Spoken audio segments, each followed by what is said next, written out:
Hello, my name is Julia Parker, and today we are going to go over my leadership interview and the leader that I have selected. So today, or on February 11th, I should say, I interviewed with Sheila Parker, the director of Northern Michigan's District Health Departments, and then she works with the District Health Departments for public health. So let's get started. So Sheila is in charge of various different groups across Northern Michigan. She oversees vaccinations and immunizations within Northern Michigan. She is in charge of different nurses, public health educators, volunteers, and more. So the nurses oversee immunizations, public health educators facilitate learning on different public health matters. Volunteers, they do a number of different things such as help with immunization clinics, first aid clinics, and much more. So emotional intelligence was the leadership topic that I have chose. I selected emotional intelligence and leadership. I chose emotional intelligence because I believe it to be one of the most important components of being a leader. I hope that after this interview I understand what makes a good leader when it comes to emotional intelligence. I also hope to know more about the traits of emotional intelligence and what traits make a good leader. So, my first question was, do you believe emotional intelligence plays a large role in leaderships? So she said, yes, emotions play a huge role in leadership and decision making. You have to take your feelings and your coworkers' feelings into account. You have to know your own feelings while reaching out to others about their feelings. So in leadership, it's not just about knowing your own feelings, it's about knowing your team's feelings as well. And you need to take everyone into account when making decisions for all, and you cannot let your emotions control you, but you should take your emotions into account as well. Because your emotions do matter, but when they become the focal point of your decision making, that's when it can become bad for a leader to be doing that. So, my next question was, what emotional traits do you believe make a great leader? She said empathy, understanding, and consideration above all else, which I truly agree with. Emotional intelligence and understanding your own emotions. So you need to have an understanding of your own emotions when going into decision making and when being a leader. Consideration of other people's emotions when decision making.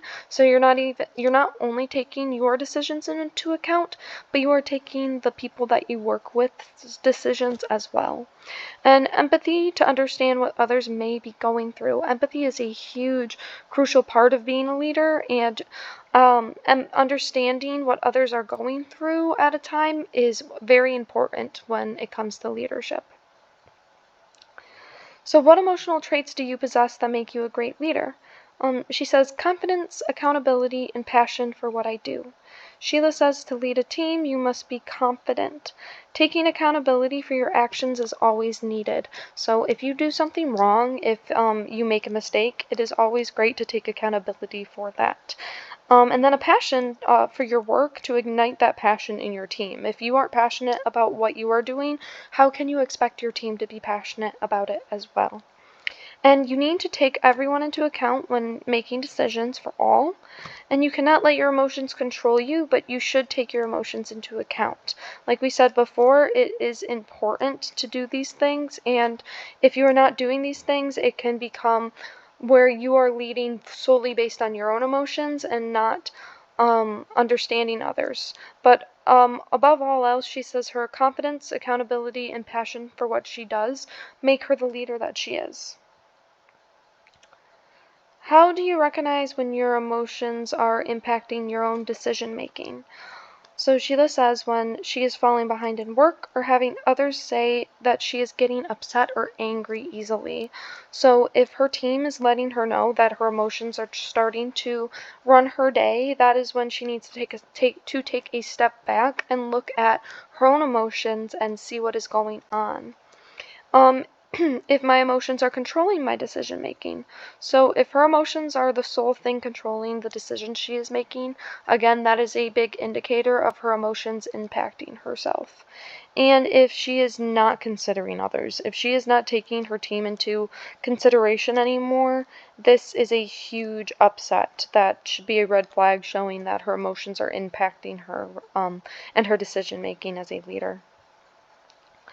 What techniques do you use to manage your emotions when facing challenging situations?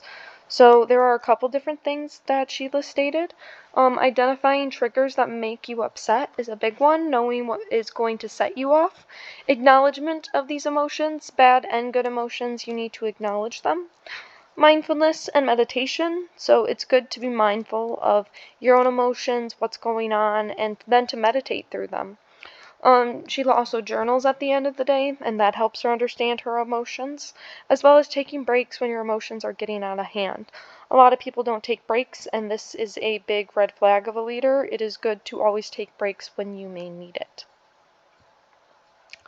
Empathy is talked about in class.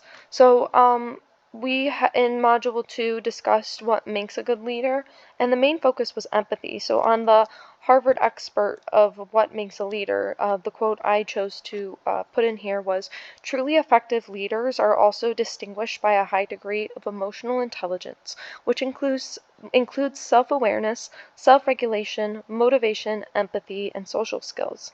Sheila talks about the need for empathy in leadership as well, and in the Harvard Review, it really states how empathy is a key aspect of being a leader, and I know that empathy is needed when being a leader.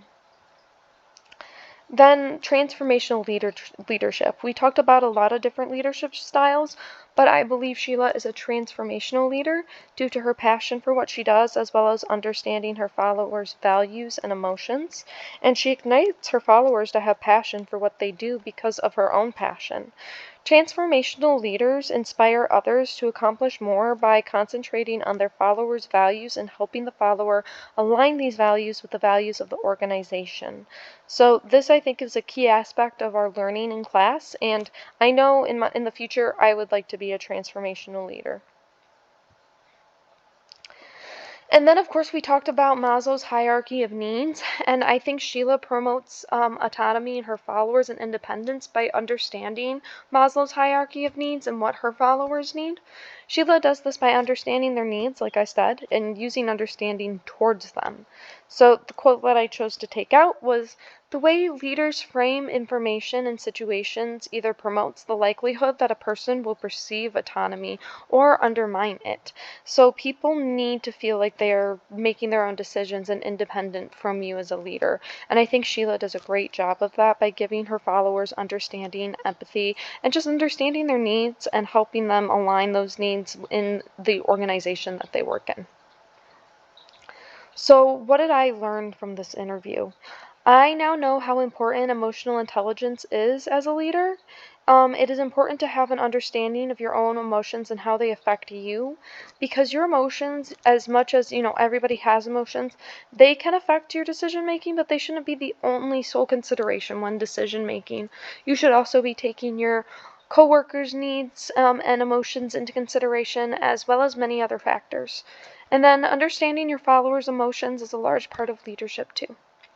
So I plan to always ask my followers how they feel and use empathy towards their own situations, because as a leader, people need to be seeing you as an empathetic person that understands when maybe they need a break, when maybe they're going through something, or maybe they just are having a rough day. And having a leader that understands that is very nice. And I also plan to use empathy towards my followers as well.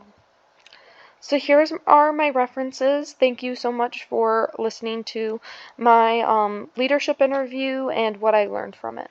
Thank you.